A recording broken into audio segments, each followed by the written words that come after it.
Aí galera, tudo legal? Vamos para a nossa videoaula aqui do primeiro ano sobre substâncias, ok? Bom estudo a todos. Ok, pessoal, vamos iniciar nossos estudos. Então, estamos falando sobre átomos até agora, não é? Então, vamos ver o que acontece quando os átomos começam a se juntar. Eles vão formando as substâncias, né? Como caracterizar uma substância, então, né? A gente pode classificar como a união dos átomos, se elas forem puras, né, formadas por espécies químicas iguais, pode ser átomos, pode ser moléculas ou até aglomerados iônicos. Nós vamos utilizar aqui no nosso exemplo átomos. A gente pode subdividir então em dois grupos, a substância pura simples e a substância pura composta. Vamos à substância pura simples, né? Átomos do mesmo elemento. Olha aqui, 3 átomos de oxigênio, né, formando o gás ozônio. Aqui 2 átomos de hidrogênio, formando o gás hidrogênio. E aqui 2 átomos de oxigênio, formando o gás oxigênio.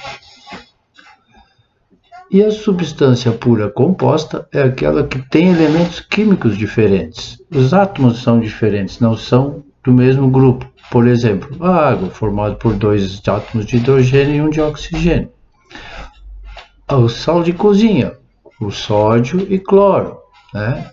E a glicose, que é formada por carbono, hidrogênio e oxigênio.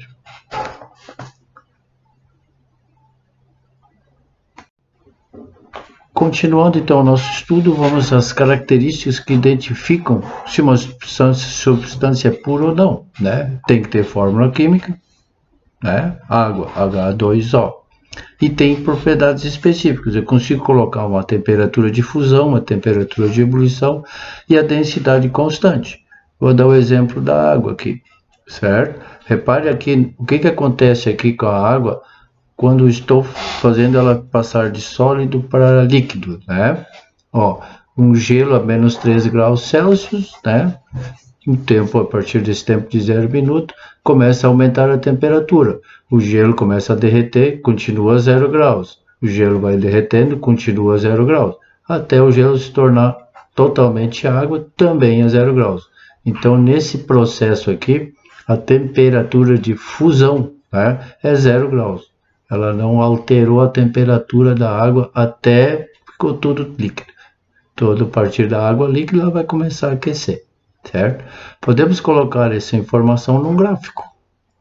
Um gráfico tendo como relação a temperatura e um tempo que está passando, né?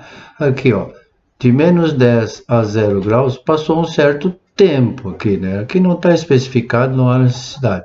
Aqui o gelo sólido. Aqui no ponto de fusão, enquanto o gelo está se transformando em água, vai passando mais um certo tempo, certo? Ele está entre sólido e líquido, ainda a 0 graus. Começou a aquecer todo o líquido, agora ele vai se transformar, a tendência é se transformar em gás. Então continua aquecendo, continua passando um certo tempo aqui, né? Até de novo estabilizar em 100 graus Celsius, que seria a temperatura do ponto de ebulição da água, né?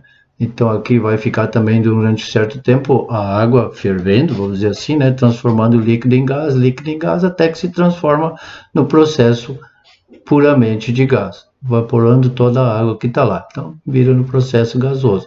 Aqui observa, a temperatura quando está mudando o estado físico ela não altera, certo? E quando aqui de novo, não altera, está mudando o estado físico, não altera a temperatura, fica a mesma. Depois ele aquece. Aqui então a explicação daquele gráfico, né? O que foi acontecendo durante a mudança de estado físico, a temperatura é constante, né? Para esse tipo de comportamento não é só para água, é para qualquer substância pura, certo?